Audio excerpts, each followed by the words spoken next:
जय श्री जगन्नाथ, जय माँ मंगला। ओम ओम ओम। वर्तमान योग शिक्षा प्रदानकारी ग्रंथ पतंजल योग दर्शन साधन पद सूत्र 9 आलोचना करा जाउछि। सूत्र 10 आलोचना करने जाऊँ। ते प्रति प्रसव हेय सूक्ष्म अर्थात ते माने सेमाने प्रति प्रसव हेय अर्थात चितर आपणा कारण रे लीन हेबारु त्याग अर्थात निवृत्ति करिबा योग अटे। सूक्ष्म क्रिया योग द्वारा सूक्ष्म और प्रसंख्यान विवेक ख्याति रूपी अग्नि रे दग्ध बीज हुए। अन्वयार्थ सही पूर्वोक्त 5 क्लेश जे क्रिया योग द्वारा सूक्ष्म और प्रसंख्यान अग्नि रे दग्ध बीज रूप हो जाइछि। असंप्रज्ञात समाधि द्वारा चितर आपण कारण रे लीन हेबारु निवृत्त करिबा योग्य अटे। व्याख्या ते पंचक्लेशा दग्ध बीज कल्पना योग न चरिताधिकारे तेजसी प्रलीनेन सह ते नैवास्तं गच्छन्ति। व्यासभाष्य सही पंचक्लेश जे दग्ध बीज सदृश अटंती। योगीर चरिताधिकार चित्त आपणा कारण रे लीन हेबा समय सही चित्त सहित लीन हो जाइथांती। क्रिया योग अथवा संप्रज्ञात समाधि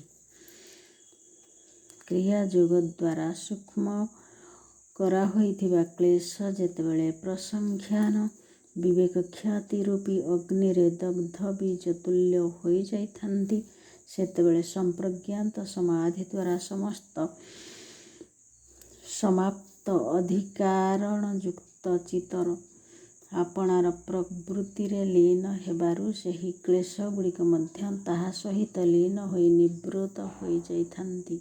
प्रति प्रसव व्यतीत सेही क्लेश गुड़िकर निरोध निमंते अन्य कौनसी यत्नर आवश्यकता नहीं। अर्थात पुरुषर प्रयत्न जेउ विषय होइथाए ताहा उपदेश करिबारे आसीथाए। जेउ सूक्ष्म क्लेश गुड़िक प्रसंख्यान अग्नि रे दग्ध बीज भाव को प्राप्त हो जाइछन्ति सेही पंचम अवस्था विशिष्ट क्लेशर निवृत्ति प्रयत्नर विषय नुहे। जे पर्यंत चित्त विद्यमान रही थाए से पर्यंत एही दग्ध बीज रूप क्लेश गुड़िकर निवृत्त कौनसी प्रकार प्रयत्न रे सुधा होई पारे नहीं। किंतु जेतेबेले पर वैराग्यर दृढ़तारु असंप्रज्ञात समाधिर निरधिकार प्राप्त होई चितर प्रत्यय घटिथाए सेतेबेले चित्त सहित रे सेगुड़िक मध्य दग्ध बीज भाव को प्राप्त होई क्लेश गुड़िक मध्य प्रलीन हो जाइथांती एवं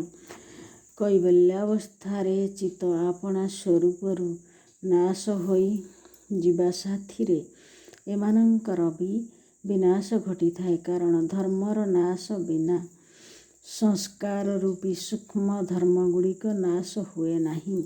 धर्मर विनाश रे ही संस्कार रूपी सूक्ष्म धर्म गुड़िक नाश होइथाए। सेथिपाई सेही दग्ध बीज रूपी पंचम अवस्था विशिष्ट क्लेश प्रतिशक